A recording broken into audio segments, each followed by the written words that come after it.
All right, welcome VFX students. We are all about blowing stuff apart now. So here we are, we're going to go through the multiple approaches of blowing crap apart. And this is all destruction. This is actually part simulation part 1. And so let me get this going. Very good. All right, now we're going to study 2 separate approaches. And actually, there are 3 approaches. There's the hard way, there's the easiest way, and then there's the hardest way. And the easy way is basically done within the engine, and that's the implement stuff that is provided by UE4. We're going to go through Vertex caching, and this could be done via various techniques. You can do this in using Houdini. You could use this to doing Maya, doing Blender. We're going to demonstrate doing with Vertex caching from Houdini. And you can do this the hardest way. UE4 has a new implementation called Chaos, which is a little bit nutso, but it is not yet released to the open public, so we'll have to make do, and we're not going to show how to do that because it's a little bit out of scope for this class. Anyway, the easiest way is that we're going to use the rigid body dynamics generator inside of the UE4 engine. And all we're going to do here is we're going to load in a static mesh. We're going to designate this as a destructible mesh. We're going to adjust its parameters, and then we're going to play with it in the sequence. Now, the pros and cons of this easy way is that you get to stay in the engine. It's quick and it's available. The cons of that is that it's very limited. You really don't have much control. It's kind of expensive, actually, as far as taxing on the CPU. And it tends to pronounce, in my opinion, a very kind of bouncy, kind of non-usable experience. Now, the hard way is Vertex caching. Now, Vertex caching, it's actually an ancient technique that's been revitalized in the 2020s, but it actually has been around for quite a while. But it's just starting to come into its own. But what this basically does is we're going to export geometry from the UE4 engine. We're going to take this into a DCC. We're going to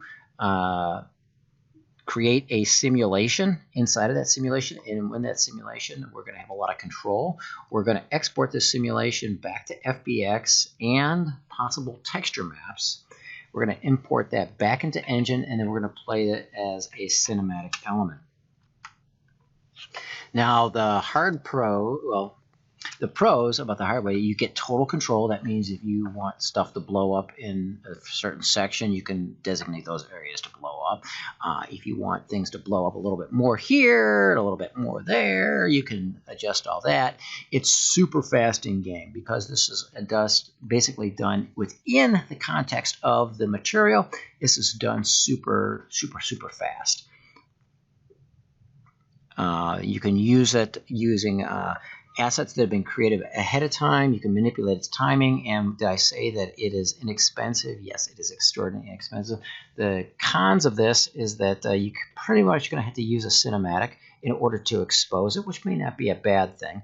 And you need to use an external third-party DCC with it.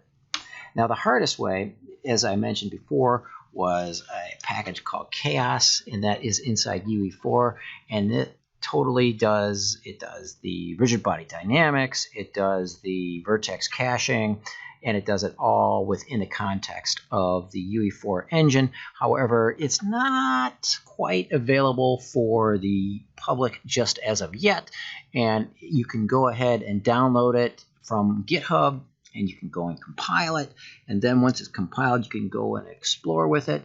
But since most of the students here are not used to downloading stuff off of GitHub and then compiling it on their own, we're going to pass on this technique and just focus on Vertex caching and the easy way. Now, I'm going to break this up into a couple of other videos. I wanted to use this opportunity to kind of give an introduction of what we're going to cover.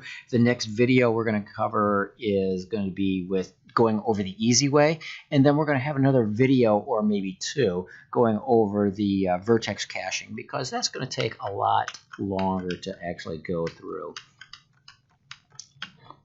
And let me see. Let's get right to the thing. Yes. The Kool-Aid moment. Okay. Okay, now let's go talk about vertex caching, which is the harder way.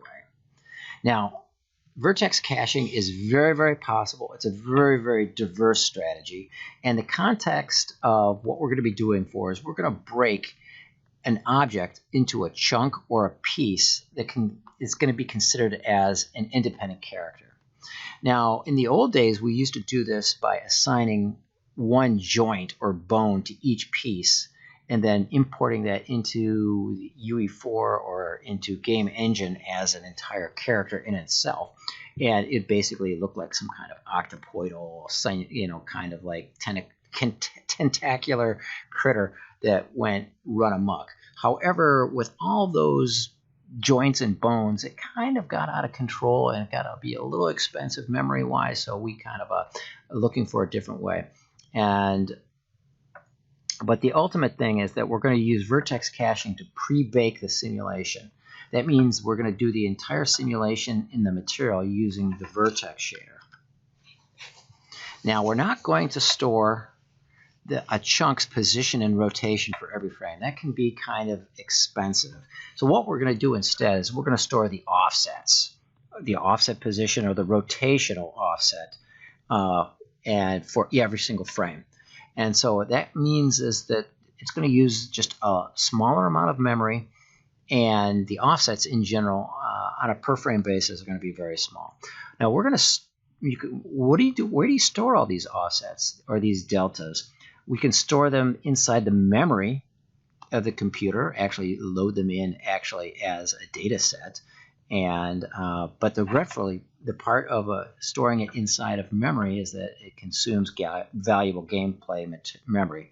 Usually memory is at a premium, and the gameplay engineers don't want to give up any kind of valuable memory for visual effects. And traditionally, other external files are often slow and difficult to load and manage. However, a couple of technical artists a few years ago came up with the idea, well, why don't we just put it in texture maps? And why not? Because red, green, and blue, that translates real easily to X, Y, and Z. Basically, one vertex corresponds to one texture column, and then one row corresponds to the delta per vertex per frame. And that means if you have an object or a sequence that's about 1,500 vertices, and you wanted to create an animation that lasts for about 600 frames, which is around 10 seconds of simulation. That's if you're playing at 60 frames a second. That means you're going to end up with one texture that is basically 1,500 by 600.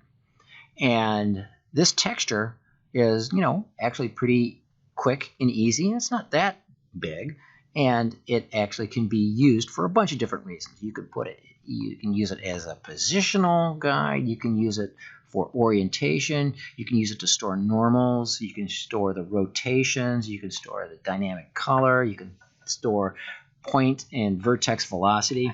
There's almost nothing, there's almost no attribute in the vertex that you can't store within a texture map using this technique. Now in this, we're going to be using a rigid body simulation, and we're going to assume that the object has already been broken into chunks. And so therefore, what we're going to use are two different texture maps. Each one of these chunks is going to be manipulated with its position and its rotation. So therefore, in the texture map, instead of representing every individual vertex of the thing, we're going to represent every individual chunk. The centroid of each chunk, not the vertex. So the calculation is performed on every chunk for the simulation. And so with the rotation and position texture maps, we're going to end up with some funky stuff looking like this. Now this looks like something that you would buy on the back of a comic book to raise sea monkeys with.